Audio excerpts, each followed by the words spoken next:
Vamos abrir as nossas Bíblias na segunda epístola de Paulo aos Coríntios, capítulo 4, a partir do verso 1, diz assim o texto: portanto, tendo esse ministério pela misericórdia que nos foi outorgada, não desanimamos, pelo contrário, rejeitamos os procedimentos secretos e vergonhosos, não fazemos uso de qualquer tipo de engano, nem torcemos a palavra de Deus, mas por meio do claro ensino público da verdade, recomendamo-nos à consciência de todas as pessoas perante a Deus. Contudo, se o nosso evangelho está encoberto, para os que estão perecendo é que está encoberto. O Deus desta presente era perversa cegou o entendimento dos descrentes, a fim de que não vejam a luz do evangelho da glória de Cristo, que é a imagem de Deus. Pois não pregamos a nós mesmos, mas a Jesus Cristo, o Senhor, e a nós mesmos como vossos servos por causa de Jesus. Porquanto foi Deus quem ordenou das trevas resplandeça a luz, pois Ele mesmo resplandeceu em nossos corações para a iluminação do conhecimento da glória de Deus na face de Cristo.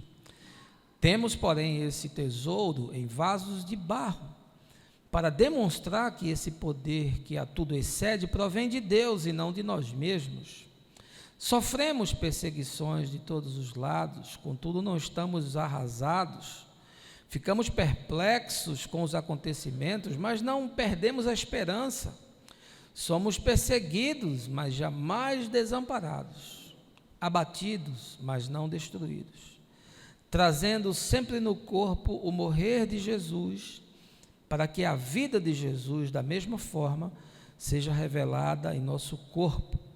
Pois nós que estamos vivos, somos cotidianamente entregues à morte, por amor a Jesus, para que a sua vida também se manifeste em nosso corpo mortal. De maneira que em nós opera a morte, entretanto, em vós a vida.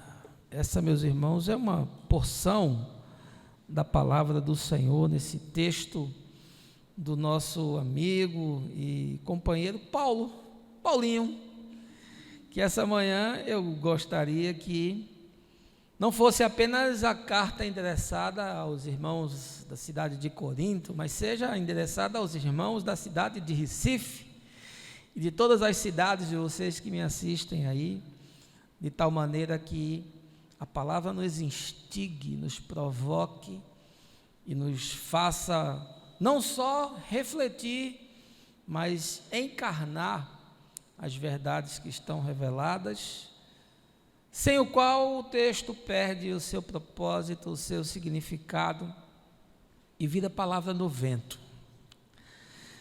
No último dia 14 desse mês, domingo passado, Aline Araújo, 24 anos, blogueira e influenciadora digital, iria se casar com Orlando Costa Júnior. Preparativos concluídos, e só quem casa que sabe a maratona que é. Convites distribuídos, festa contratada, orquestra, comida, fotos. E na véspera, o noivo manda uma mensagem do WhatsApp, terminando a relação. Aline, que sofria de depressão desde a infância, não se deu por rogada. Manteve a programação e de forma corajosa, e surpreendente, casou-se consigo mesma, usufruindo de tudo o que já estava contratado e pago. Mas no dia seguinte, depois de sofrer poderoso ataque de haters e de seus próprios seguidores nas redes sociais, por ter feito o que fez e de tentar de diversas formas se defender das acusações, jogou-se da janela do 9º andar do apartamento onde morava e veio a óbito. E eu lamento profundamente o ocorrido. E me solidarizo com a dor da família, com orações e com um silêncio reverente. Mas a verdade é que esse fato me despertou a fazer uma ponderação sobre o que significa ser um influenciador digital. Você sabe o que é isso?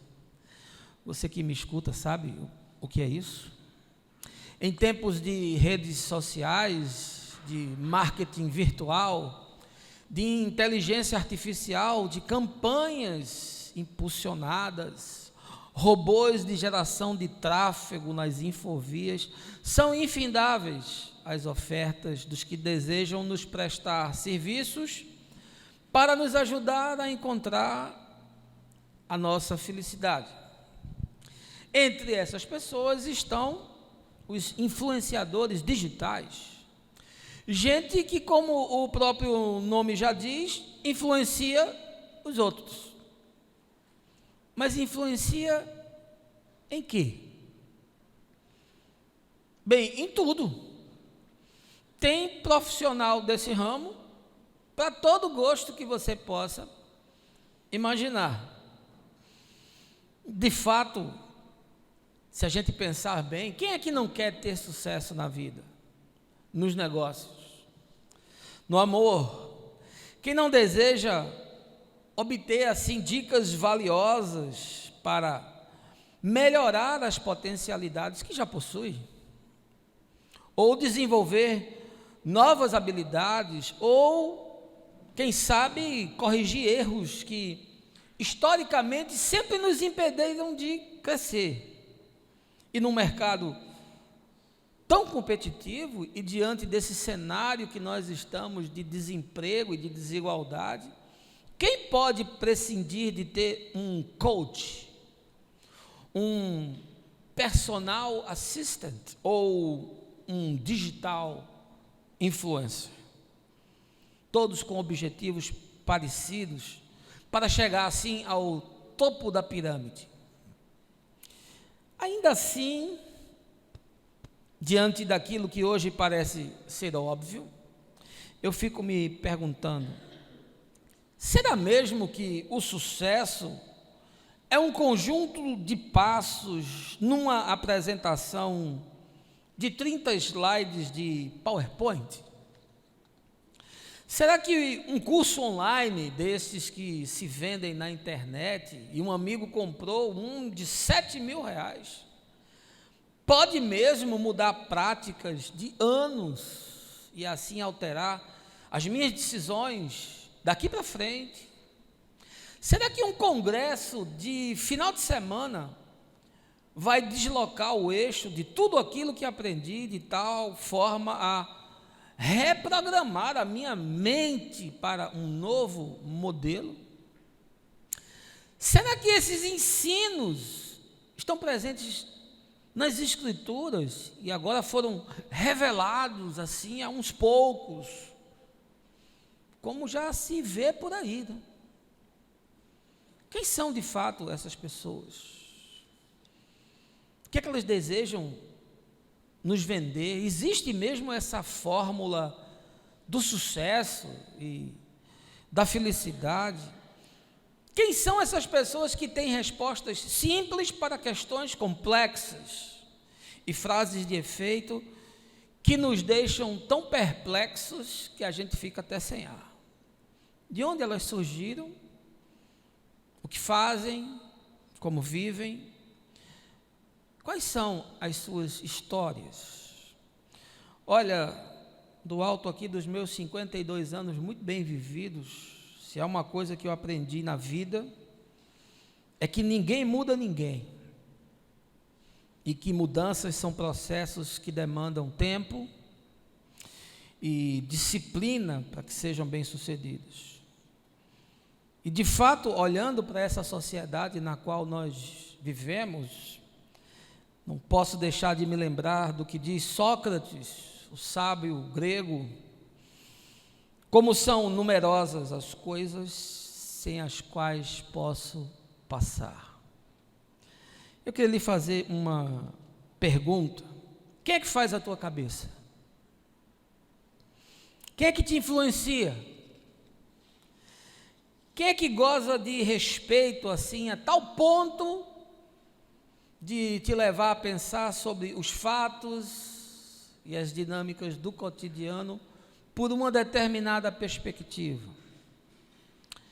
Pois bem, essa manhã eu queria tocar nesse tema tão atual e eu penso que cada vez mais imprescindível e inadiável, mas eu não queria fazer isso sem antes lhe convidar um momento de oração. Baixa aí a sua cabeça, feche os seus olhos. Pai, eu quero te pedir que o teu Espírito nesse momento cative todo o pensamento a Cristo, abra a nossa consciência para compreender as verdades da tua palavra, de tal forma que a boa semente seja plantada em corações aptos a frutificar e que esse fruto seja fruto de paz, de bondade, de amor e de justiça. Isso é o que eu te peço, com o perdão dos nossos pecados, no nome de Jesus. Amém. Fizemos a leitura da segunda carta de Paulo aos Coríntios. Foi escrita ali por volta dos anos 55 a 57 da era cristã. E segundo a crítica, essa carta foi escrita poucos meses depois da primeira carta. Na verdade, existe uma corrente que fala que essa carta é a quarta e que a segunda e a terceira se perderam. Mas eu não quero entrar nessa especulação hoje. Na verdade, foi elaborada em alguma província romana na Macedônia, quando o apóstolo estava realizando a sua terceira viagem missionária. Corinto, capital da Acaia, fica ali no sul da Grécia. Nós estivemos lá, andei pelas ruínas da cidade, e era uma das metrópoles mais importantes do mundo antigo, com forte influência da cultura helênica. Tinha uma enorme relevância comercial, sobretudo porque possuía 2 grandes portos, e nos portos havia o trânsito de mercadorias e, portanto, de comércio. Tinha uma efervescente cultura em função dessa herança grega, e tinha também uma efervescência religiosa, porque ali havia muitos templos, conta-se aí em torno de 12, portanto era um cenário politeísta, e entre esses templos destacavam-se o de Apolo, que eu cheguei a ver as ruínas, e o de Afrodite. Como uma grande metrópole, Corinto também era uma cidade extremamente prostituída. Haviam sacrifícios cultuais na Acrópole, haviam aquelas virgens que se entregavam a todo tipo de relação promíscua, como cópula, que simbolizava a fertilidade da terra. Portanto, se desenvolveu naquela cidade um ambiente sexualmente promíscuo, de todo tipo de libertinagem e de lascívia. E aí, Paulo está escrevendo essa carta para essa comunidade que vive nesse ambiente extremamente desenvolvido, com uma cultura forte, com uma efervescência religiosa, com uma pujança econômica e com uma avidez sexual. E essas pessoas estão sobre essas influências, estão expostas a essas realidades. Quando você lê a carta, se você quiser fazer um resumo, ela é uma defesa assim veemente do apóstolo contra os mestres que buscavam enganar a igreja com as suas ideologias. Entre eles estavam os judaizantes, estavam os gnósticos e estavam os epicureus e os estoicos, que eram filósofos que você encontrava espalhados em muitos lugares do Império Romano. E eles eram, por assim dizer, os influenciadores. Eles eram os coaches daqueles dias. E isso fica extremamente patente nesse capítulo 4, que nós fizemos essa leitura, contudo apenas de uma parte. Olha, eu tenho 33 anos de profissão e comecei a trabalhar cedo, com 18 anos, no mercado financeiro. Entrei na área de tecnologia de um grande banco e fui desenvolvendo a minha carreira com muito esforço, com muito estudo. Na época em que eu entrei na informática, os profissionais de tecnologia trabalhavam essencialmente durante a madrugada. E por anos eu tive essa rotina, o que alterou algumas rotinas da minha existência. Até hoje eu não consigo dormir cedo. É muito raro você me ver ir para a cama antes ali de 1h da manhã, e eu vou forçado, porque o ideal seria ir até ali às 3. Eu tive a oportunidade de desenvolver projetos em grandes empresas, as maiores desse país, pelo menos aí umas 80 delas, nós realizamos projetos, algumas multinacionais. Tive a oportunidade de entrar em grandes governos e fazer projetos enormes. Fui parceiro de 2 das 5 maiores consultorias mundiais. Implementei sistemas com profissionais de altíssimo gabarito. Estive com secretários de Estado, com governadores, com ministros, com executivos de grandes corporações, e isso me deu uma musculatura profissional, de, apesar de ainda ser novo, já ter tido muita experiência. E uma coisa que eu vi durante esses 33 anos de profissão foi muito modismo. Foram muitas coisas assim que surgiram como projetos e métodos para mudar a realidade das companhias e o rumo dos negócios, e assim como essas coisas surgiam, elas desapareciam. E eu posso citar aqui muitas: CCQ, downsize, reengenharia, qualidade total. Foram tantas coisas que nós vivemos, que surgiam como assim métodos infalíveis, e que depois você via que a aplicação, na esmagadora maioria dos casos, não produzia aquilo que de fato se anunciava. Eu tenho 36 anos de convertido desde que eu conhecia Jesus. Tive a minha conversão aos 16 anos na igreja episcopal anglicana, e de lá para cá tive uma história de muitas andanças. Ajudei a fundar aí quase uma dezena de igrejas. Estudei no Seminário Batista durante um tempo, depois completei meus estudos no Seminário Episcopal. Estudei filosofia para dar uma robustez maior na pregação. Fui músico e cantei em praticamente todos os lugares que você possa imaginar durante 20 anos. Compus, fui para estúdio, gravei. Fui palestrante de muitos eventos, trabalhei em muitos movimentos, quase não tinha vida. Era uma maratona, uma overdose de engajamentos, e ainda some-se a vida pastoral, de batizar, de casar, de enterrar, de aconselhar.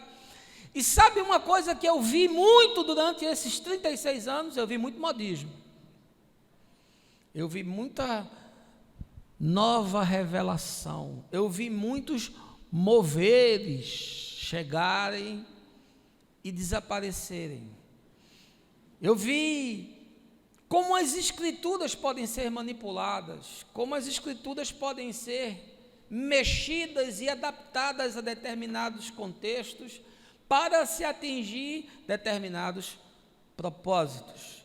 Eu vi gente surgir como sendo o apóstolo com a última revelação do capítulo 29 de Atos, ou do capítulo 23 de Apocalipse, que não foi nem escrito ainda. E também vi muita gente desaparecer, se envolver com escândalos, ser desmascarada. Outros ainda estão por aí, mas certamente não vão ficar para sempre, porque Deus zela pela sua palavra. A esmagadora maioria das pessoas que tentam hoje influenciar você, e você que está aí me ouvindo, vendendo assim algum produto ou um serviço, não conseguem sequer resolver seus próprios problemas. Essas pessoas não suportariam 10 minutos de conversa séria com alguém que tem assim uma envergadura, porque elas ficariam sem respostas. Elas ficariam paralisadas se você sair do script. Acredite, meu irmão, minha irmã, meu amigo, minha amiga, não há soluções simples e fáceis para questões complexas. Como, por exemplo, vida sentimental e vida profissional.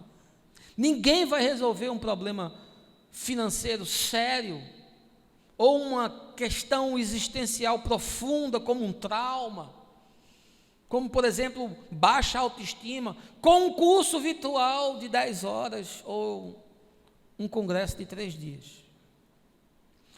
De cada 1 milhão de pessoas que são alcançadas por esse tipo de proposta, talvez algo em torno de 1 ou 2% consiga fazer aquilo que foi proposto com bons resultados, e porque ele já carregava em si os insumos necessários para realizar tal coisa, ou seja, está dentro de qualquer estatística de venda de produtos ou de serviços de massa.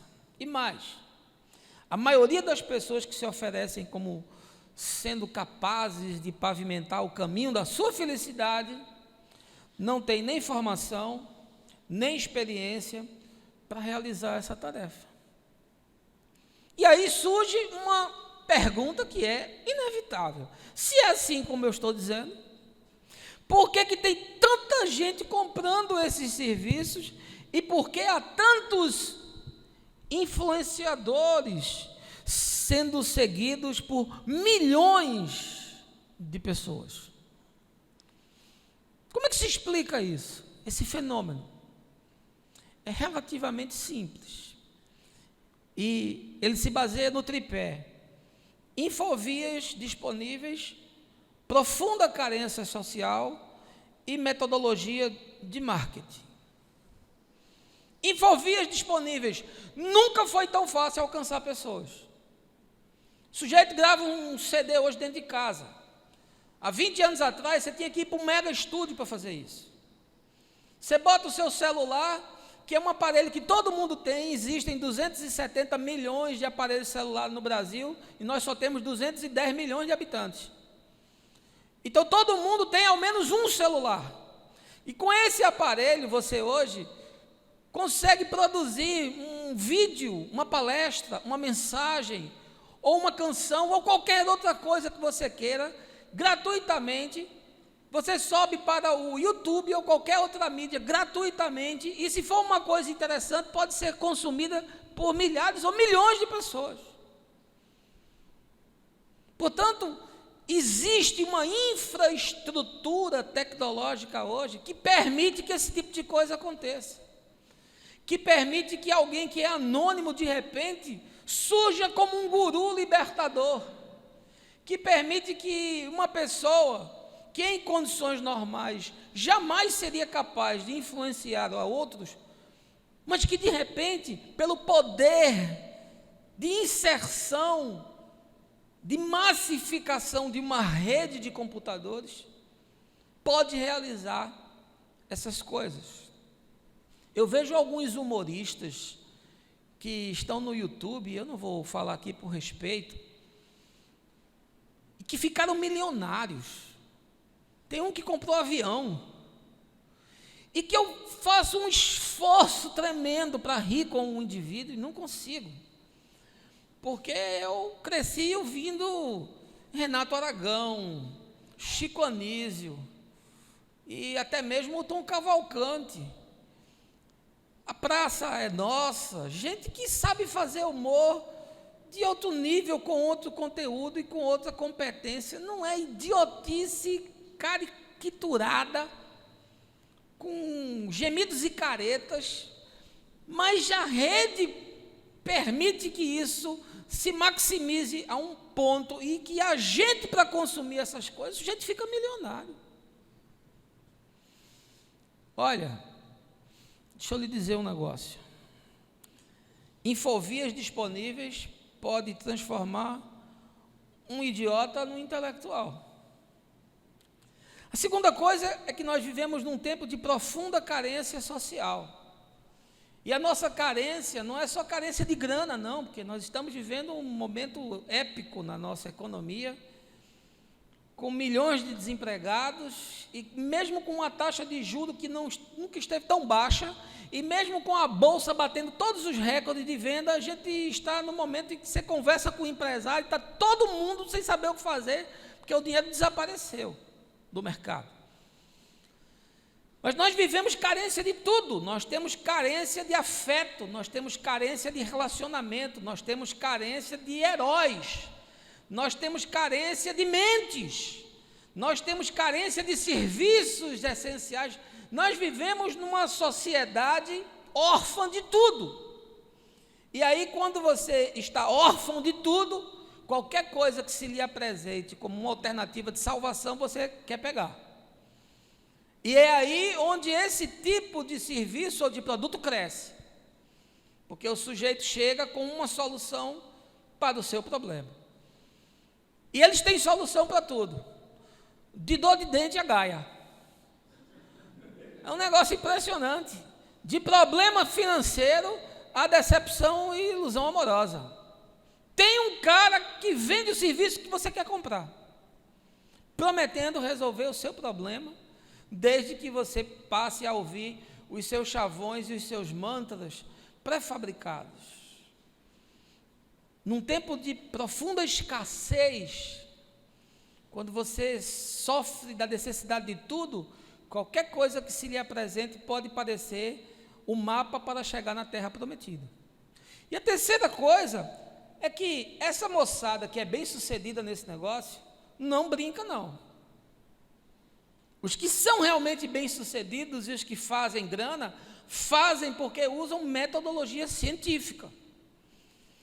As técnicas de marketing, que são copiadas por muitos, mas que não conseguem dar a escalabilidade que a coisa necessita, são proposições e são metodologias científicas.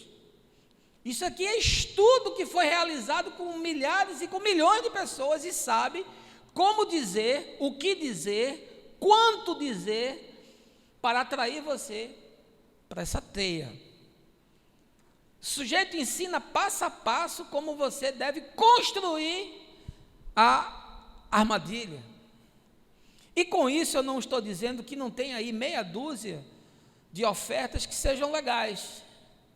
E com isso eu não estou dizendo que não tem aí meia dúzia de profissionais que realmente têm conteúdos e que têm o que oferecer, e que o que oferecem tem relevância e pode até, quem sabe, dar certo.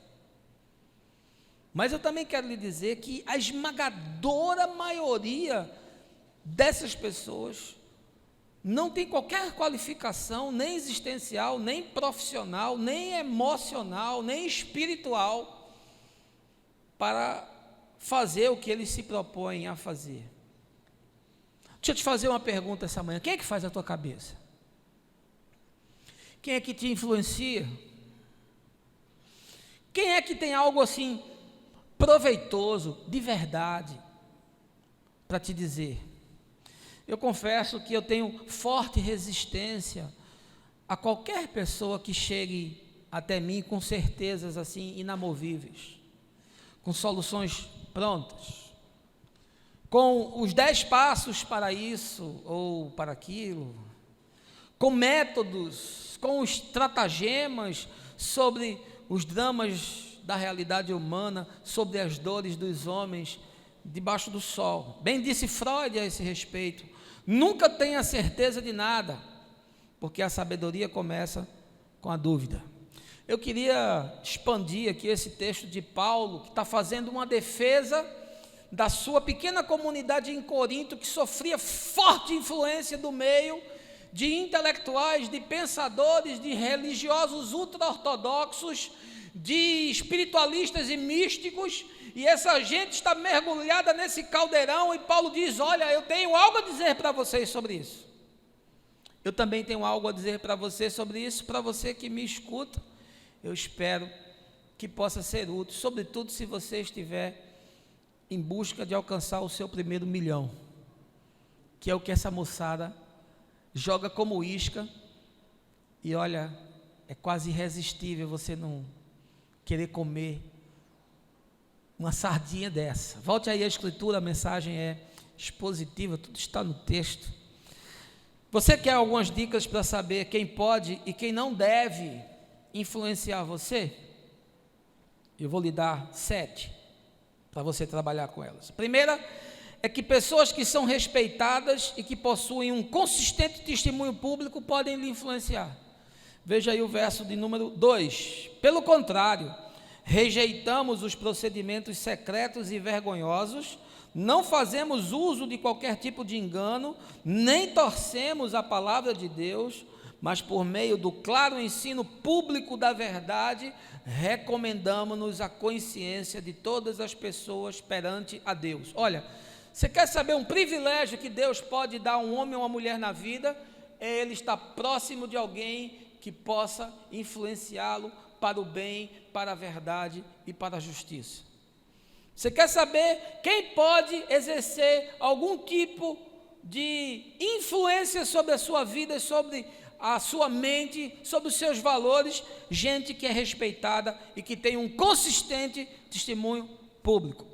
Paulo estava, como de costume, na igreja de Corinto, lutando contra judaizantes, contra gnósticos e contra filosofias, não só filosofias do ponto de vista da existencialidade, mas uma profunda mística que havia no mundo grego, de cultura politeísta, com forte influência das práticas de mistério dos egípcios e as influências persas e babilônicas. Olha, aquilo era uma salada, e isso tudo entrava na igreja, e as pessoas começavam a fazer simbioses do evangelho com esse tipo de pensamento, e Paulo percebeu o perigo que isso representava para a comunidade, e nessa carta ele faz uma defesa forte, contundente, firme, para que essa moçada entenda como é que o jogo é jogado.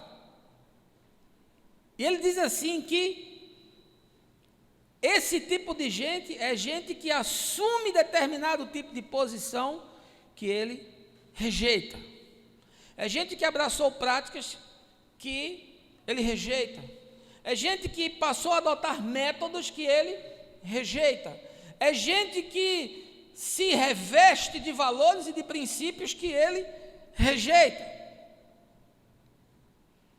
Está muito claro no texto. E é interessante e intrigante como é que a gente engole tudo. A gente engole tudo que é colocado para a gente.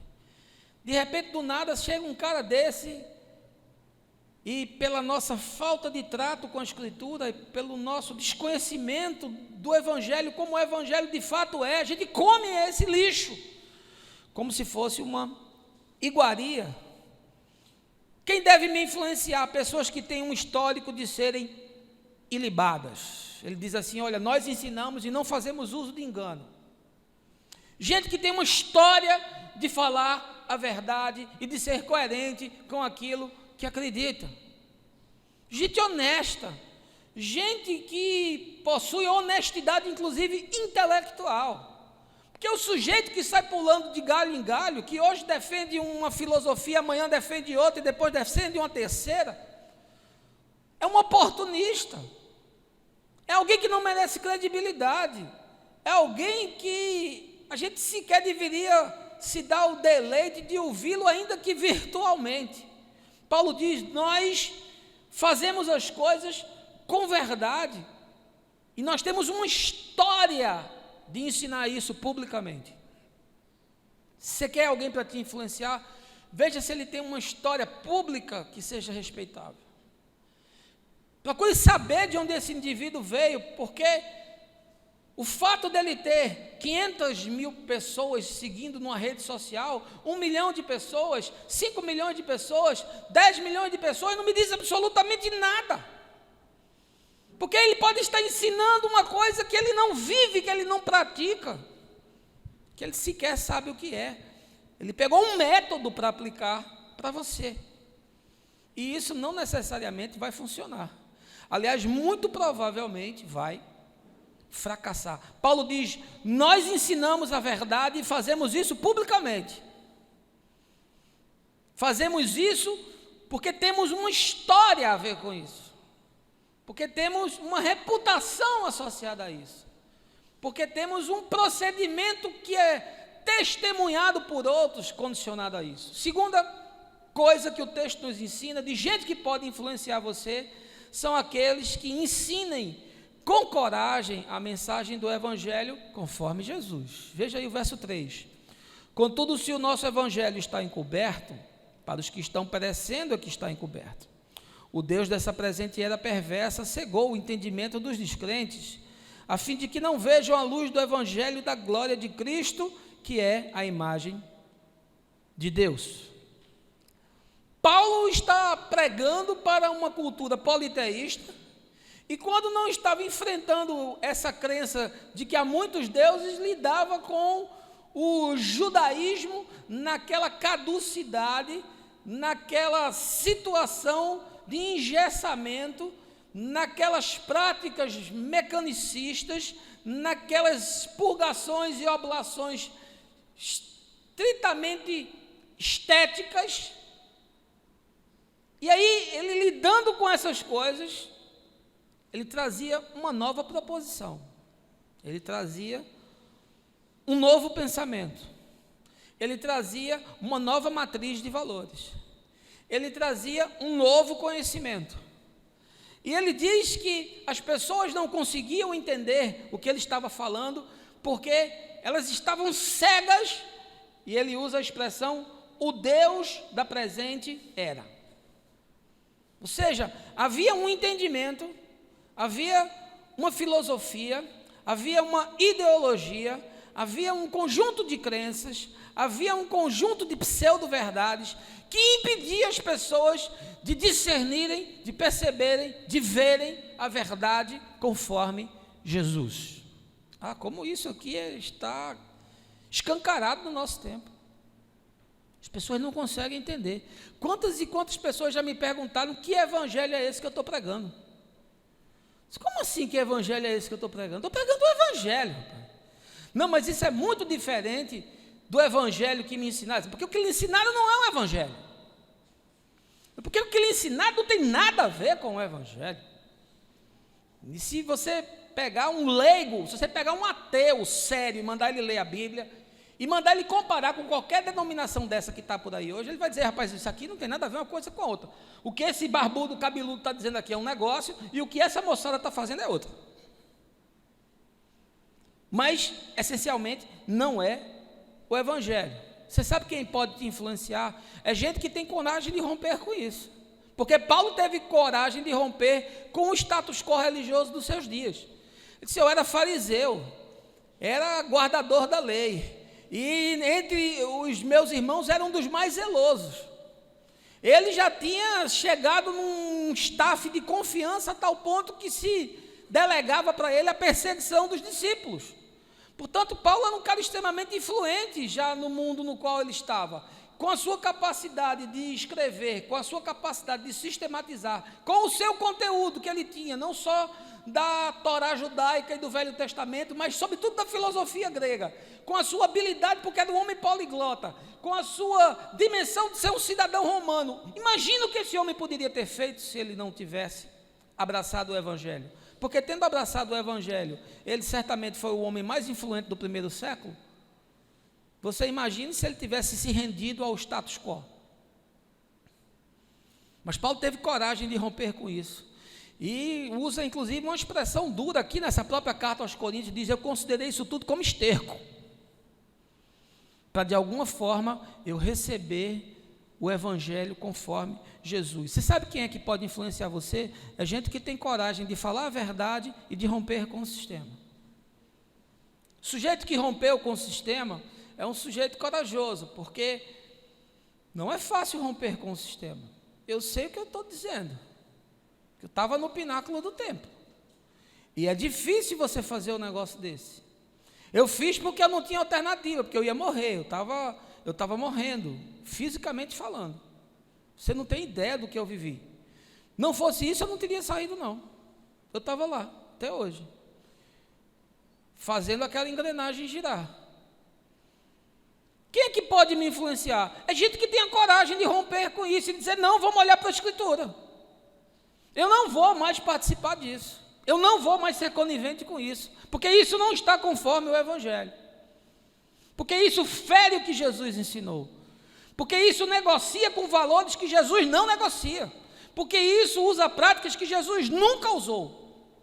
E, portanto, se alguém tem coragem de fazer isso e de se posicionar dessa forma, eu lhe digo, essa pessoa tem credencial, ela tem credibilidade para influenciar você. A terceira coisa que o texto ensina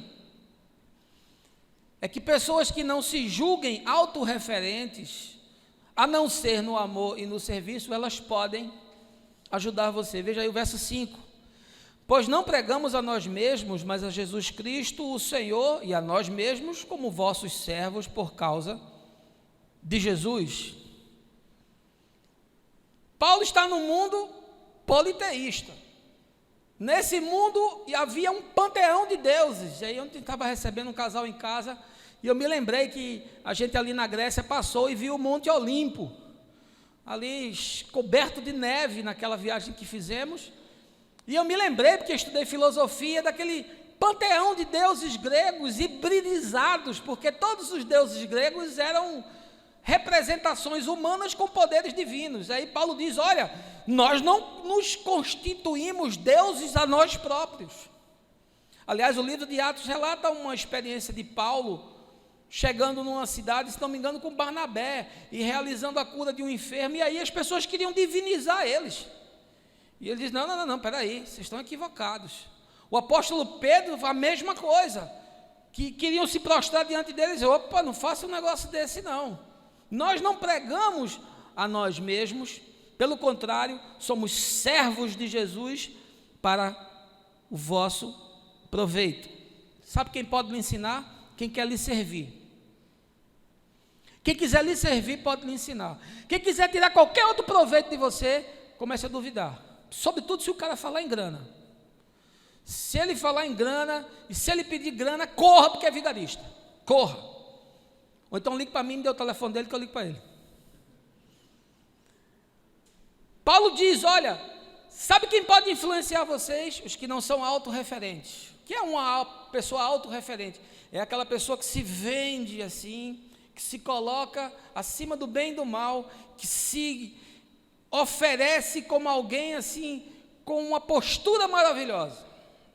Alguém que gosta de deferências, alguém que gosta de bajulações, alguém que gosta de ser insuflado no seu ego. Corra de gente assim, meu irmão. Se afaste o mais rápido que você puder, seja em que área for, sobretudo se for na área religiosa. É perigoso. Cuidado com esses que se tornam divindades na terra. Cuidado com esses que, estão no altar e se tornam fetiche de crente. Aquele cara que você quer pegar para ver se acontece alguma coisa. Cuidado com esse tipo de negócio. Cuidado com gente que se diz imantada. Cuidado com gente que se diz ungida para fazer coisas que Jesus jamais faria. Tome cuidado com isso. Gente autorreferente. No Evangelho, a única coisa que Jesus nos desafia no trato com as pessoas é ao serviço e ao amor. Gente que lhe serve, que lhe ama, é gente que pode lhe influenciar. Gente que lhe acolhe, que lhe escuta, que lhe conforta e lhe confronta, é gente que pode lhe influenciar. Fora isso, se afaste, porque de alguma maneira essa pessoa quer tirar proveito de você. Por isso que os líderes na igreja têm que andar com bacia e com toalha, como bem disse o nosso irmão Brega. É gente que tem que estar lavando seus pés. É gente disposta a acolher, a ouvir e a se doar para qualquer tipo de pessoa. Na igreja, pastor tem que sentar na última fila. Eu estou errado aqui de sentar na primeira. Sentar aqui na frente para mim é um escárnio. É uma vitrine de endeusamento de homens. Você não vê isso em Jesus. Pelo contrário, ele diz, se você for num lugar, sente na última cadeira. Fique discreto. Gente de Deus é gente discreta. É gente sem plumagem. É gente sem peito de pombo. Sabe? É gente simples. Gente de Deus é gente simples. E é gente disposta a servir. Se alguém vai influenciar a sua vida, a primeira coisa que essa pessoa deve fazer é servir você.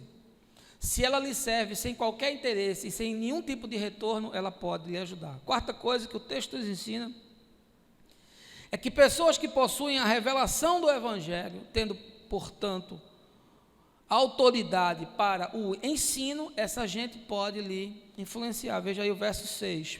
Porquanto foi Deus quem ordenou das trevas resplandeça a luz, pois Ele mesmo resplandeceu em nossos corações para a iluminação do conhecimento da glória de Deus na face de Cristo. Paulo pegou toda aquela cultura religiosa do judaísmo e disse, Jesus substitui tudo isso aqui. Toda aquela hierarquia sacerdotal, ele disse, Jesus é sacerdote para sempre, e o sacrifício de Jesus é uma vez só, para todo sempre. Ele começa a construir a desconstrução das práticas judaicas. E apresenta Jesus como sendo essa chave de interpretação da Escritura. Ora, me dê uma Bíblia que com ela eu construo a heresia que você quiser. Você me diz qual é a tese que você quer que eu faça, e eu pego os textos junto e construo um monstro, e com esse monstro eu vou enganar as pessoas. É por isso que eu tenho resistência a mensagens temáticas. Eu dificilmente prego mensagem temática. Porque as mensagens temáticas, por vezes, elas são ambientes propícios ao crescimento da heresia, porque o sujeito pinça um versículo daqui, um versículo dali, um versículo dali, e joga, você não sabe em que contexto aquilo está, e aí você engole, e aquilo passa como palavra de Deus.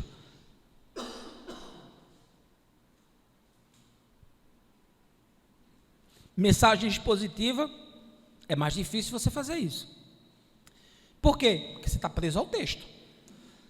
E aí você fazer uma atrocidade no texto já fica um pouco mais difícil. Mas mesmo assim é possível. Quem é que pode me influenciar? É gente que tem revelação de Deus. É gente que teve a mente iluminada para o ensino do Evangelho.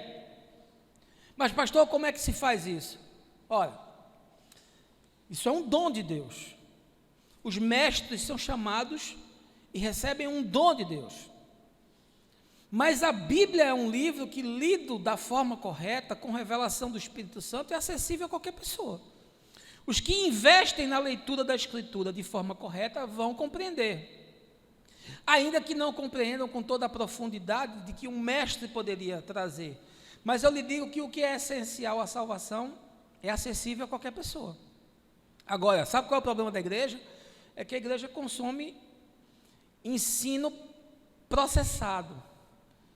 Eu me lembrei da ilustração do sujeito que tinha que comer rápido, e aí ele foi num fast food. E ele chegou no fast food e tinha as bandejas, e na bandeja tinha assim uma comida esquisita. Parecia um pirê, mas era um negócio assim cinzento, estranho. Aí ele perguntou para o garçom, olha, o que é isso? Ele disse, isso é comida pré-mastigada. Disse, como é o negócio? É comida pré-mastigada. Alguém mastigou e já deixou aqui, porque as pessoas não têm tempo. Elas chegam aqui, botam isso e já engolem. Então, o que acontece na igreja é teologia pré-mastigada. E o sujeito apresenta isso como verdade e as pessoas comem. Sabe por quê? Porque elas não têm tempo, não têm vontade, não têm disciplina para ler a Escritura. Porque eu acho difícil alguém que lê a Escritura de forma séria e não perceba o tamanho do absurdo das práticas que são feitas pela igreja com as práticas daquilo que Jesus ensinou. É grotesco, é bizarro, é escandaloso. Uma pessoa que leia o texto de forma honesta, séria, se lê pelo menos o Evangelho de João, já vai ver a profunda discrepância que existe. Portanto, quem é que pode lhe influenciar? É gente que tem revelação da Escritura e que possui essa capacidade de ensino. Óbvio, se você tem o privilégio de andar com pessoas que tenham essa profundidade, ou de desfrutar da oportunidade de ouvir gente com essa capacidade, melhor. Que bom, mas não tem muitos disponíveis por aí. E os poucos que tem estão ficando velhos, daqui a pouco vão morrer. Deus que traga e que eleja uma nova geração de pregadores e de mestres na igreja. Porque o que nós temos nos nossos dias é a propagação do engano. É aprendiz de feiticeiro. São os Harry Potters dos nossos dias, que ensinam mentiras e que se tornam profeta da maldade, com comida pré-mastigada, mas nunca vi gente para gostar tanto de comida pré-mastigada como crente. Quinto lugar, quem pode influenciar você são pessoas que sejam equilibradas e sérias no uso dos dons espirituais e dos demais carismas. Veja aí o verso 7.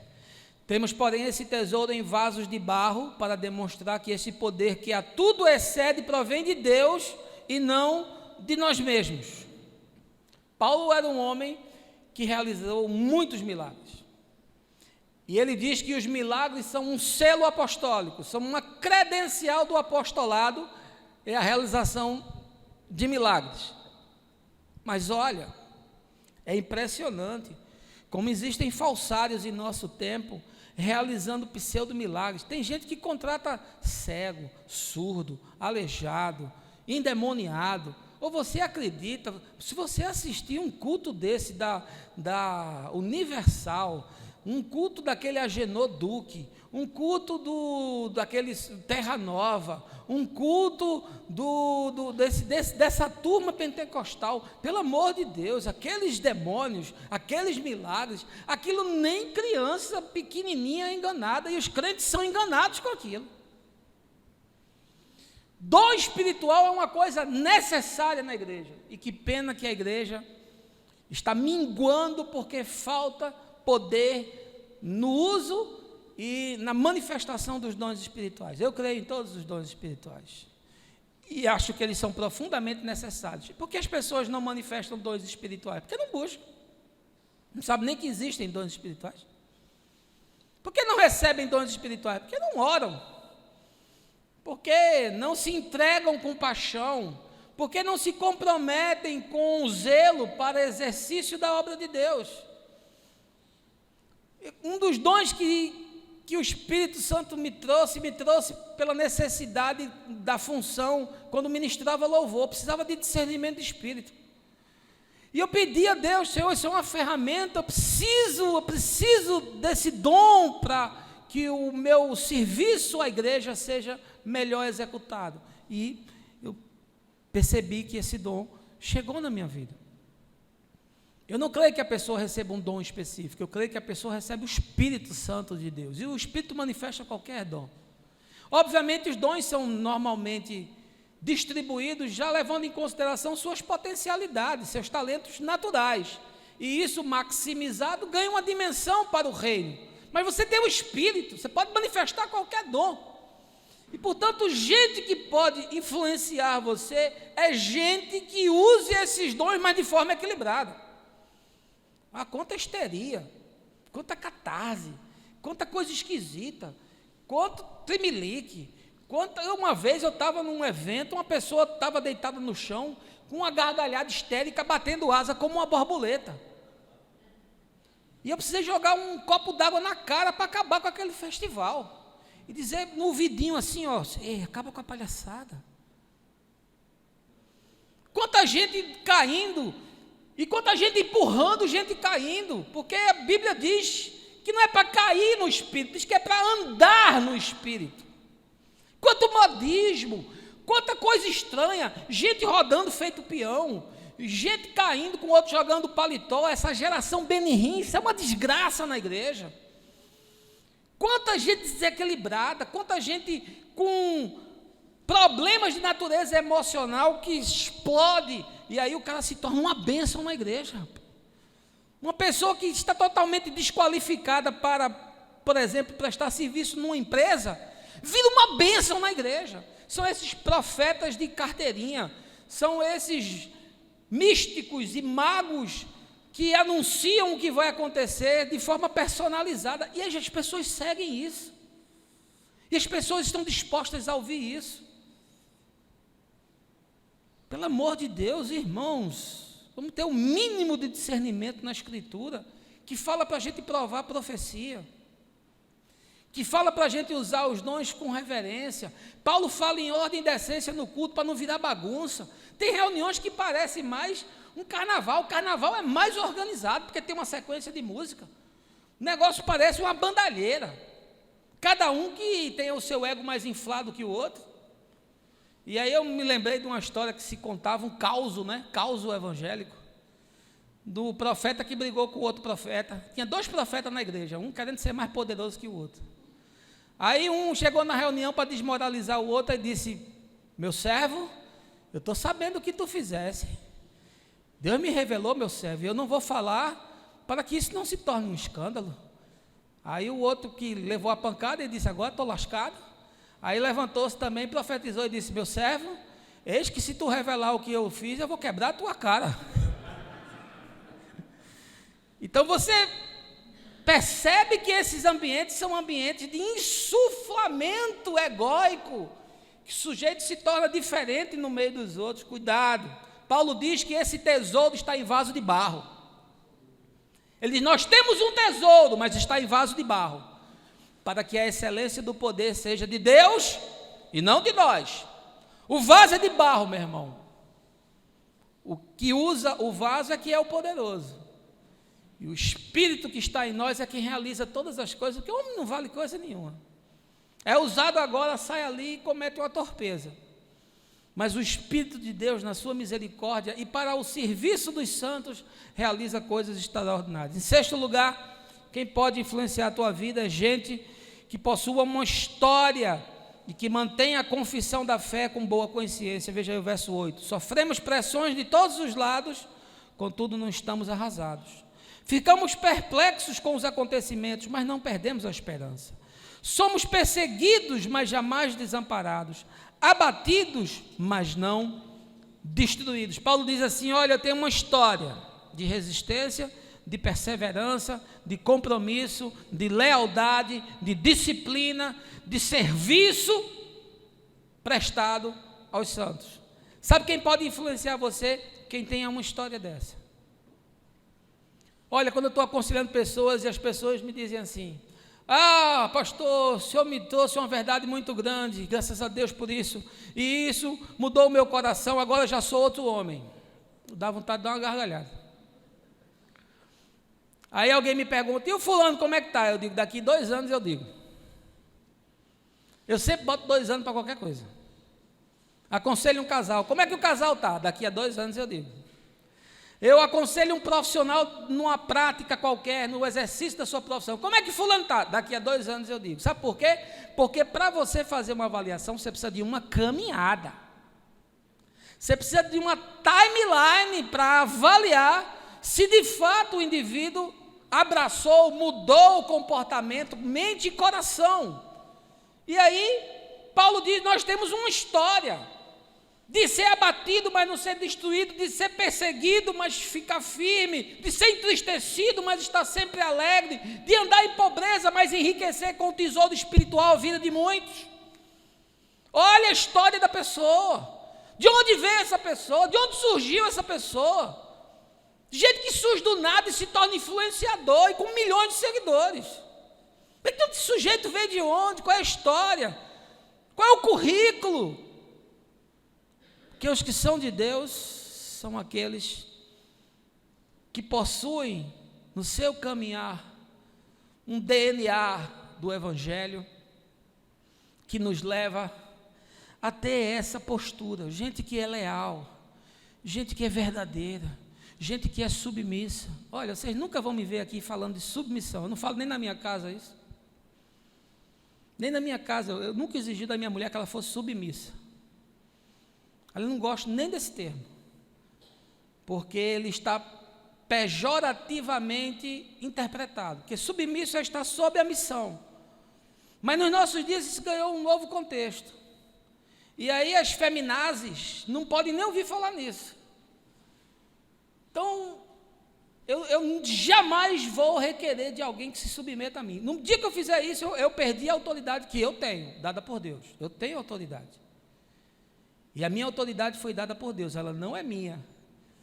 Ela está a serviço do reino de Deus, mas você nunca vai me ver exercendo ela, ou forçando, ou me arrojando, ou constrangendo alguém, espremendo alguém na parede, dizendo que vou fazer, que vou acontecer. Você nunca vai me ver fazendo isso.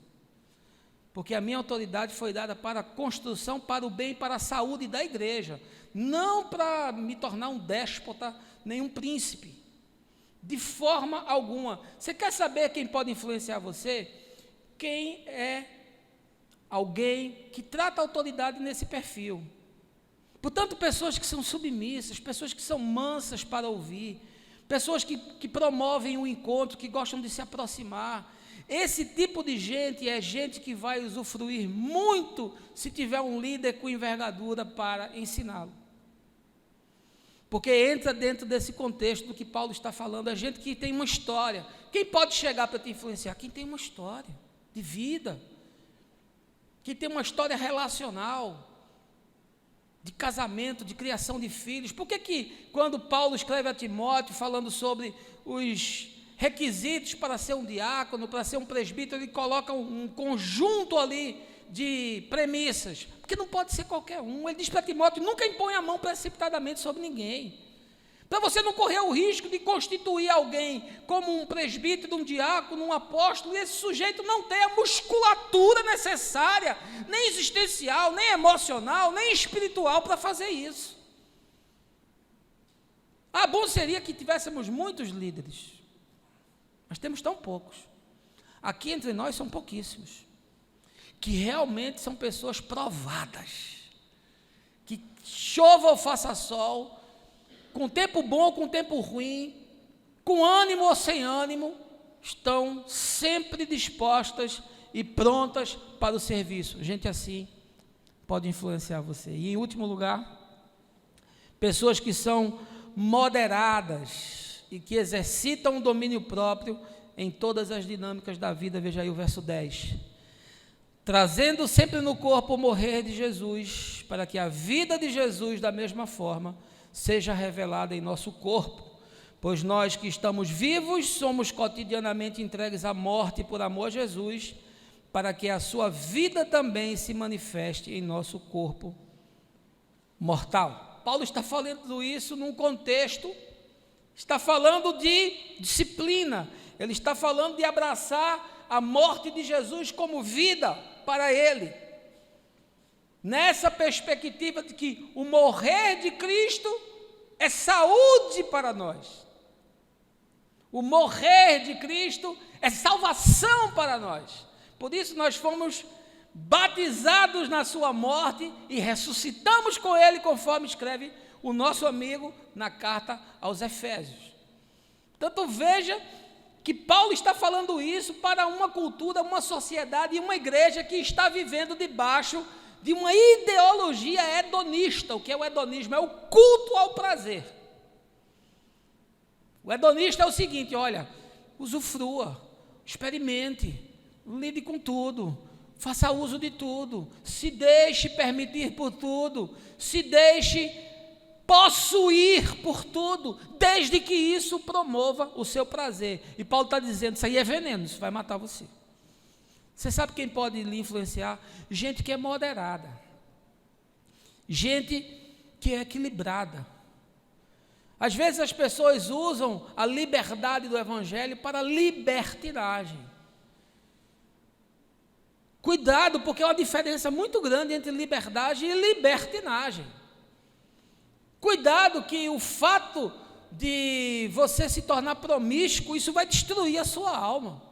Cuidado que se você se entregar à bebida mais do que aquilo que deveria ser como uso adequado, você pode se tornar um beberrão e fazer vexame. Cuidado, porque há certos ambientes que não valem a pena você frequentar, ainda que você tenha total liberdade de ir até eles. Cuidado, porque tem coisas que não edificam. E Paulo diz, tudo é lícito, mas nem tudo convém. Tudo é lícito, eu não tenho amarra com nada. Eu sou um sujeito totalmente livre para tudo, mas a minha consciência estabelece limites para mim mesmo, e o meu limite não é igual ao seu.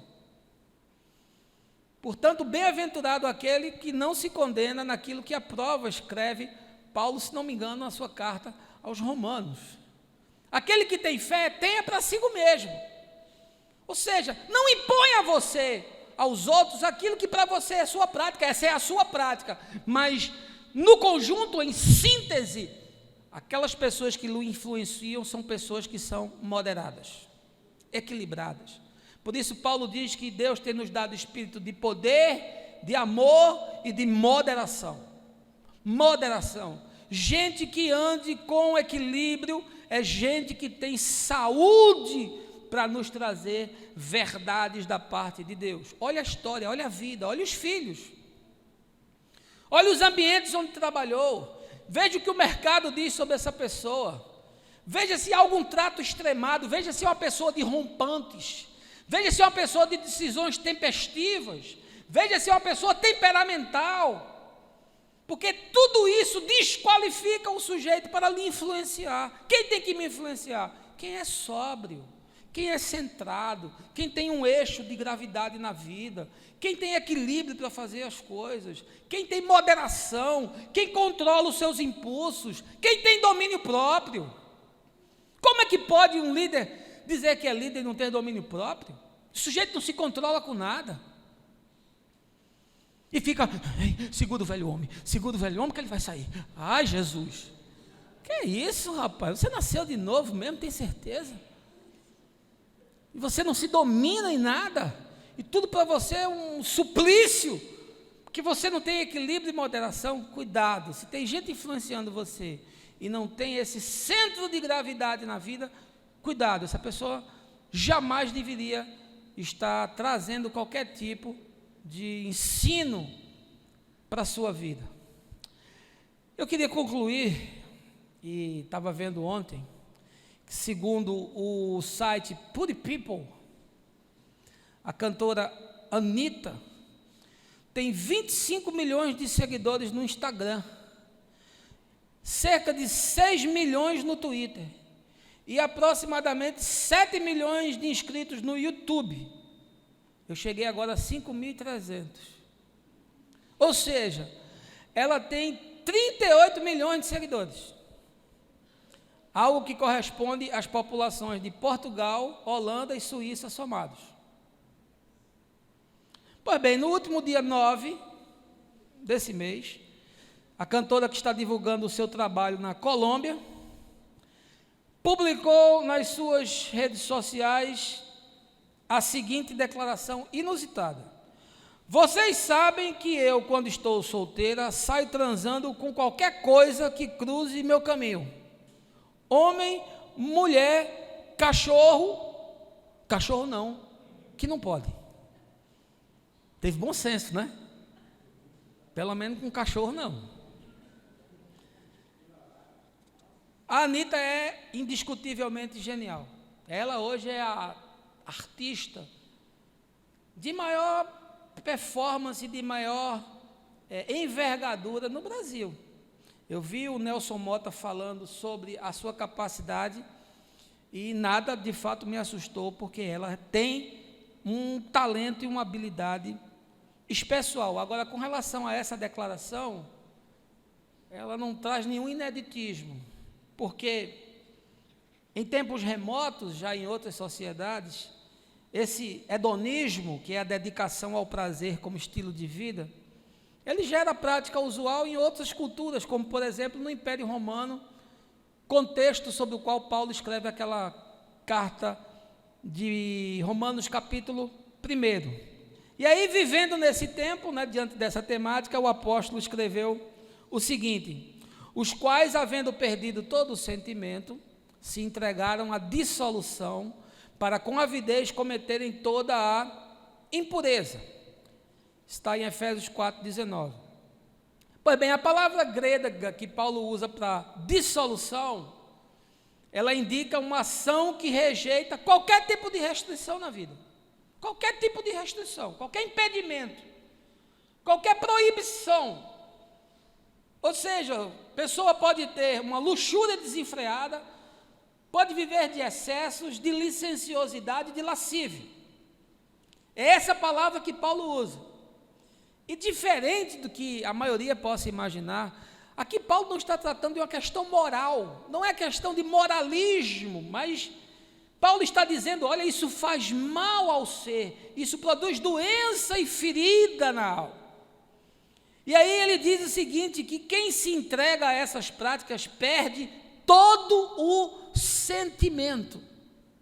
Traduzindo, Paulo está dizendo o seguinte: quem se entrega a essa devassidão perde a capacidade de amar, ainda que continue com a capacidade de ter prazer. Mas essa espiral é tão poderosa que, por fim, nada mais que o indivíduo faz dá prazer. E ele começa a entrar em bestialidades. Se você quiser, depois estude sobre isso. Porque é impossível alguém adentrar nessas dimensões sem que haja desdobramentos sérios por essa dissolução que é promovida pelo sexo casual, fortuito, descompromissado. Essa experiência sexual baseada no excesso, nos muitos parceiros, na variedade, vai desembocar, meu amigo, irreversivelmente em angústia, solidão e tristeza. O mundo não começou hoje. Isso aqui já está comprovado. A Anitta não sabe disso ainda, mas ela vai saber. Mais dias, menos dias, e espero que antes disso a consciência se acenda para a pacificação do ser. Quem é que influencia a tua vida? Quem é que faz a tua cabeça? São esses que têm milhões e milhões de seguidores em redes sociais? São os coaches que estão prometendo você chegar na Canaã profissional? São os assistentes que prometem colocar em ordem a sua rotina e mudar as suas práticas e o seu cotidiano? Olha, tenha cuidado com isso. Eu lhe dei aqui 7 dicas de necessidades que as pessoas que ensinam e que influenciam a outros precisam trazer consigo na sua história. Preste bem atenção. Você que me escuta, fique atento, porque como diz o apóstolo João, os dias são maus. E o que mais tem é a gente sendo engodada e enganada, sempre para a sua própria falência e para a sua própria destruição. E no mais, que Deus te abençoe, que você tenha aí um final de semana gostoso, gaste tempo com as pessoas que você ama, e vamos nos encontrando. No próximo sábado o pastor Caio vai estar aí, eu vou falar um pouco sobre isso daqui a pouco, mas já deixo aqui anunciado, você que mora em Recife, região metropolitana, cidades próximas, dia 27, Caião vai estar conosco, vai ser muito gostoso esse encontro, e de encontro em encontro a gente vai expandindo a consciência. E o mais, você já sabe, o mais eu vou te falando no caminho, no nome de Jesus. Amém.